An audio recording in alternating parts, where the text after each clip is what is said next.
Coach, I want to go over 6 really important things when you start your season.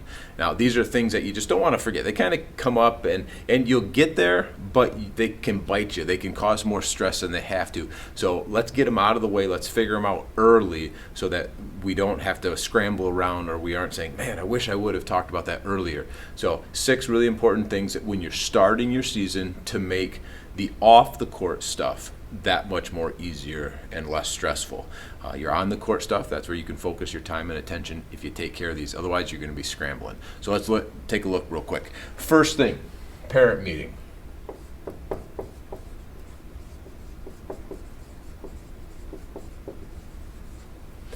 I recommend that you always have a parent meeting. You don't want to skimp by this one. I know coaches who have tried to not have the parent meeting.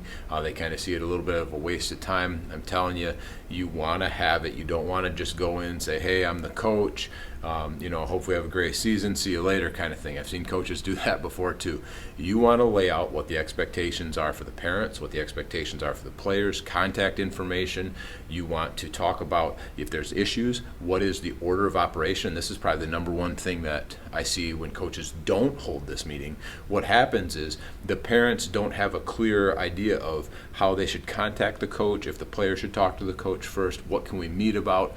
All of that needs to be laid out so that you can say, hey, this is what we went over, this is the order of how it goes, and then you're not left with parents texting, calling, trying to set up meetings all the time. I'll give you one thing that I do real quick is I let my parents know this is the one night of the week that I can meet. If it's not an emergency, and playing time is not an emergency, so there's a bunch of things that come up that parents want to talk about that just aren't emergency situations. Here's the one night of the week that I can meet with you. I'm happy to meet with you. Send me an email and let me know.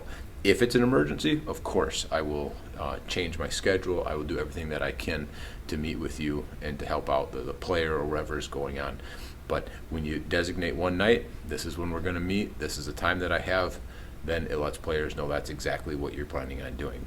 All right, second thing is video. Do you have somebody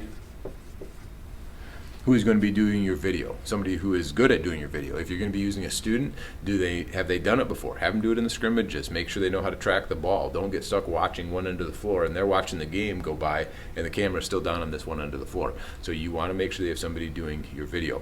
With the cameras they're putting in gyms now, a lot of that is taken care of, which is absolutely great. But there are some schools that don't have that still, and if you don't, make sure you have that video. If you do have it, make sure your games are scheduled.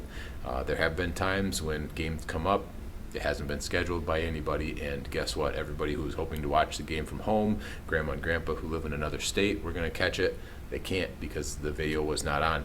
Now you don't have the stats either. So double check to make sure that your video is actually queued up and ready to go on game night.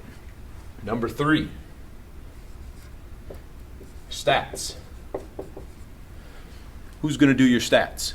Are you going to do them after the game? You're going to grade the film? Are you going to pay somebody to do them? A lot of the video companies now will do the stats for you if you want to pay that extra fee. You're going to have a student do them, an assistant coach do them. They're doing them on an iPad. Are they going to do them on paper? Kind of think through all of these things. Find somebody to do the stats. Again, make sure that they know what they're doing and what you're looking for. If you have special stats that you're going to be keeping, make sure that you have somebody specific to do those. It's awful hard to do stats for the game, like your points and assists and turnovers, things like that.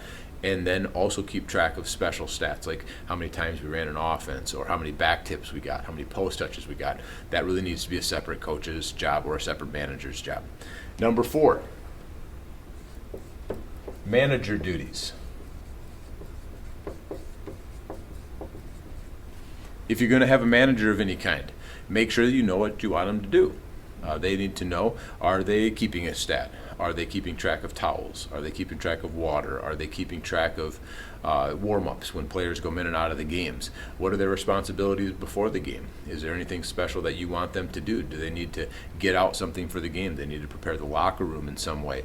What are their responsibilities at halftime, after the game? Spell it out for them.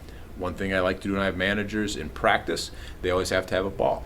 That means if a ball goes tipped, goes flying across the court, somebody isn't paying attention, and misses, to catch a ball or something, we can quickly get the manager's ball, get right back into play. It just helps with time. We don't have to go chase balls down, and then once that manager gets the ball back in play, they can go grab the other one real quick.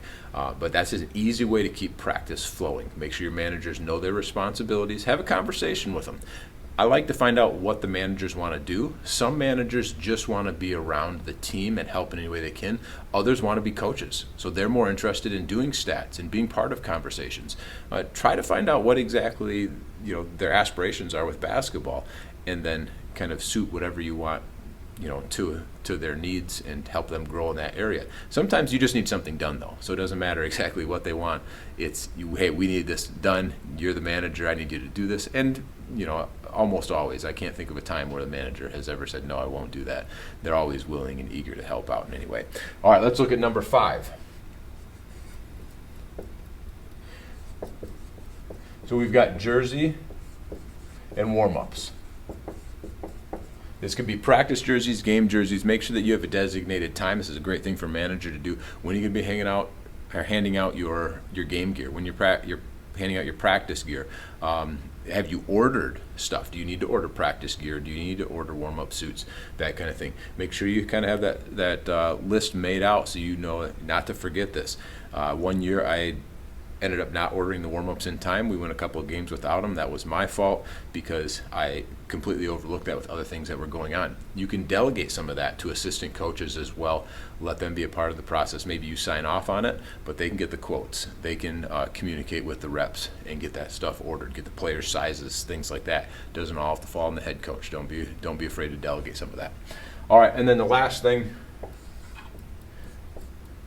and we'll just say our breaks.